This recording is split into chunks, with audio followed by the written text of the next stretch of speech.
Muling hiniling ng gobyerno ng Pilipinas ang paggawad ng clemency para kay Mary Jane Veloso.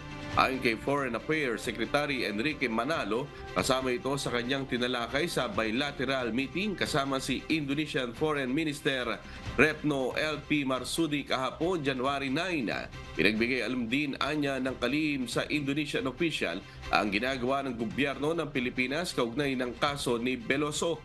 Pakinggan natin ang pahayag ni Foreign Affairs Secretary Enrique Manalo. That's always been our position, to see whether they can grant clemency. That's always been the position of the Philippines. Now it's up to their government to decide.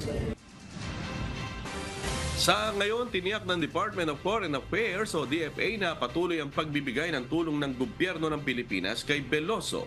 Ganon din ang patuloy na pakikipagtulungan sa Department of Justice para sa kasong isinampa ni Veloso laban sa mga salarin na pumirma ng kasunduan si Manalo at Marsudi bilang bahagi ng 7th Philippines-Indonesia Joint Commission for Bilateral Cooperation o JCBC.